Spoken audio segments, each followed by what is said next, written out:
আসসালামু আলাইকুম। আশা করি সবাই ভালো আছেন, সুস্থ আছেন, নিরাপদে আছেন। সাথে আছি আমি অ্যাডভোকেট মোহাম্মদ ইশতিয়াক হোসেন। আজকে আমি বাস্তবিক দুই একটি পয়েন্ট থেকে আমি বলার চেষ্টা করি। ধরুন, সাগর এবং ঝর্ণার সাথে একটা প্রেমের সম্পর্ক আছে। তো সাগর বলেছে যে আমরা 2 বছর পরে বিয়ে করব। তো পরবর্তীতে তাদের মধ্যে অনেক প্রণয় ঘটে, তারা বিভিন্ন জায়গায় যায়। এক সময়ে সাগর যেটি করে যে 2 বছর পরে এসে বলে যে আমার তো চাকরি নেই, আমার বাবা মা তোমাকে মেনে নিতে চাচ্ছে না, তোমার ব্যাকগ্রাউন্ড ভালো নেই, বা তোমার আসলে চাচ্ছে না, পরিবার পছন্দ হয়নি। তখন ঝর্ণার মাঝে একটা মাথায় অনেক প্যারা ঢুকে, সে প্রতিশোধ পরায়ণ হয়ে যায়। তখন সে কী করে, যে তার পূর্বের যেই ইতিহাস আছে, তাদের যে প্রেমের সম্পর্কে গঠিত হওয়ার সময় যে বিভিন্ন কার্যকলাপ ঘটেছে, ওগুলোর এভিডেন্স তারা একে অপরের মাঝে রেখে দিয়েছে। স্ক্রিনশট আছে, তারপরে মেসেঞ্জারে কথা আছে, কেউ মরে যাচ্ছে, কেউ ভালোবাসা এমন পর্যায়ে চলে গেছে যে অনেক কিছু ঘটছে।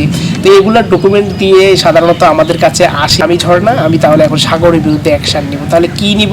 প্রথমে বলছে আমি তাকে বিয়ে করতে চাই। তো আসলে আমরা তো আর জোর করে বিয়ে করাই দিতে পারি না।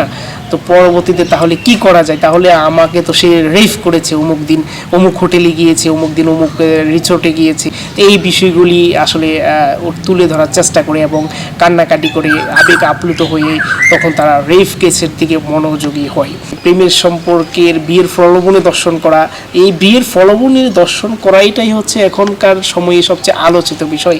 যদিও ইন্ডিয়ান হাইকোর্টের অনেকগুলা কেস রেফারেন্স আছে যে বিয়ের প্রলোভনে দর্শন হবে না, কিন্তু তথাপিও এই যে প্রেমের সম্পর্কে যখন দর্শনের মামলা হয়ে যায়, বা এটা যদি সিআইডি তদন্ত পড়ে, পিবিআইয়ের তদন্ত পড়ে, তখন আসলে যার বিরুদ্ধে করা হয় সে যদি সরকারি চাকরি করে থাকে বা প্রাইভেট চাকরি করে থাকে, তখন কিন্তু তার উপর অনেক প্যারা হয় এবং মেয়েটাও সামাজিকভাবে কষ্ট পায়। তো এটাই হচ্ছে একটা কনসিকুয়েন্সে, হয়তো মেডিকেল রিপোর্টে পজিটিভ আসলে বা মামলা যদি আমল নেওয়া হয় বা ট্রায়াল ফেস করা হয়, এখন যার বিরুদ্ধে করেছে সে যদি সরকারি চাকরিজীবী হয় বা বেসরকারি চাকরিজীবী হয়, বা সে যদি অবিবাহিত ছেলে হয়, বা এদিকে যদি বাদিনী যদি অবিবাহিত নারী হয়, এই যে একটা কলাপস খুবই দুর্বিষহ। তো আসলে এই কথাগুলি বলার অর্থ হচ্ছে যে আপনি যখন ভালোবাসার সম্পর্কের জেরে বেছে নেওয়ার জন্য যাকে পছন্দ করেছেন তার বিরুদ্ধে যদি রেফ কেস করা হয়, যতটুকু মেরিট আছে ততটুকুতে কিন্তু ছেলের কিন্তু অশান্তি কমতি থাকবে না, এবং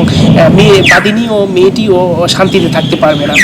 আর প্রকৃতপক্ষে এই বিষয়টি হচ্ছে আসলে না ঘটে যদি আপনারা পারিবারিকভাবে মিটিয়ে নিতে পারেন, সবচেয়ে উত্তম। তো এই হচ্ছে বিষয়।